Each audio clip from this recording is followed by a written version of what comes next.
কি নিয়েছেন বলেন? এফআইআর নিয়েছি, হবে তো? যদি অ্যারেস্ট না হয় আমরা খুঁজে কোথা থেকে বার করব? কবরস্থানে শ্মশানে গেলে খুঁজে বার করবো আমরা, ছেড়ে কথা বলবো না। এর আগে আমাদের গাড়ি ভাঙচুর করেছে, আমাদের ছেলেরা অনেক আমি ঠান্ডা করে রেখেছিলাম, আটকেছিলাম যে হিংসায় জড়াবে না।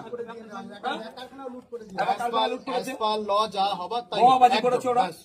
দেখুন আমি যার পায়ে চোট লেগেছে তার স্টেটমেন্ট নেওয়া হয়েছে, তাকে পরে সরানো হয়েছে।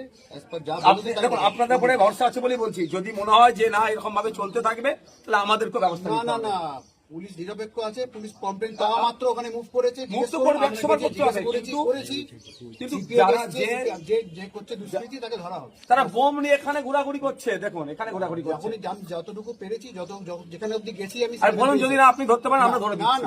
না ধরে দেবো না, আপনার কেন করবো? পুলিশ তাহলে আমি ধরে দিচ্ছি, তাহলে পুলিশই করবে, পুলিশের কাজ পুলিশই করবে।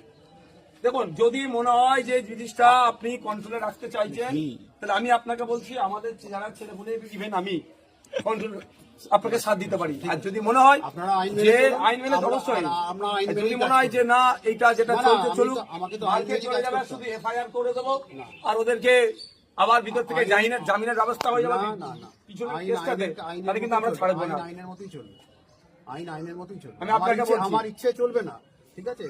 অবশ্যই অবশ্যই, কিন্তু আপনি আমাকে তো আমাদের বলতে হবে একটা যে আমি এই টাইমের মধ্যে অ্যারেস্ট করবো, এটা আমি জানতে চাই। হ্যাঁ সেটা বলুন আপনি। আমি এফআইআর করাবার আগে কি করে করবো? আমি জায়গাটা তো তৈরি করতে হবে। আপনি বলুন যে আপনি একটা টাইম দিন আমাকে, এই টাইমের মধ্যে ওদেরকে অ্যারেস্ট করব। হ্যাঁ তো নিয়ে নিয়েছি আমি, নিয়ে তো এফআইআর তো নিয়েছেন, আপনি বলুন যে এই টাইমের মধ্যে অ্যারেস্ট করবো, ঠিক আছে?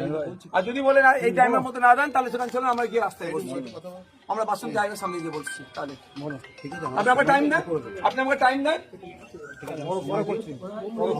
সব জানিয়ে আছে, আমাকে সময় দিন, আমাকে লিগাল প্রসিডিংসটা করতে দিন, আমাকে লিগাল প্রসিডিংসটা করতে দিন, প্রসিডিংসটা করতে দিন।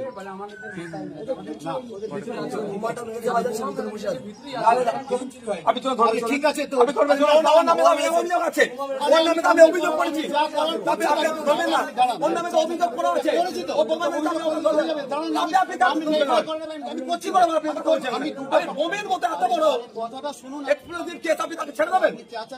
আপনাকে ছেড়ে দেবেন? আমাকে তো আমি আবার মিনিমাম করবো। যে বোম মেরেছে যার পার্টিকুলার যার নামে বলা হচ্ছে সে এখানে আছে, তাকে আপনি ছেড়ে দেন ভাবেন? আপনাকে আচ্ছা যদি আপনি আপনাকে ভাবেন আপনি 10 মিনিট 1 ঘন্টা বাদে 1 ঘন্টা বাদে যদি দেখেন সেই অ্যাকশন নেওয়া হয়নি, তারপর দেখবেন আপনি বলবেন।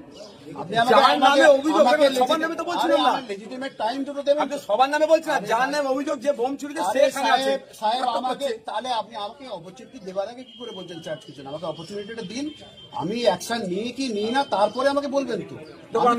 আমি একটা কথা বলছি, আপনাদের দায়িত্ব যে ল অ্যান্ড অর্ডার থেকে কন্ট্রোল করা, এমন কাজ করবেন না ল অ্যান্ড অর্ডার ব্রেক হয়ে যায়। কেন করতে হবে? এই কথা আমি বলে দিলাম। আর আমরা তো বারবার আপনাদের শরণাপন্ন হয়, বারবার আপনাদের দ্বারস্থ হয়। এর আগে ওই ছেলেগুলো আমাদের একাধিক বাইক ভাঙচুর করলো, লুট করলো, ওই ছেলেগুলো।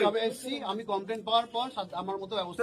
আপনারা কি অ্যাকশন নিচ্ছেন? আমি ব্যবস্থা নিয়েছি তো, দেখুন আপনি তাহলে আমাকে একটা টাইম দেন, এই টাইমের মধ্যে আমি এই টাইমের মধ্যে আমি করবো।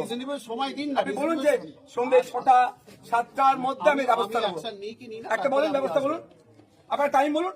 আরে আমাকে যেটুকু সময় লাগবে তো আমি বাসন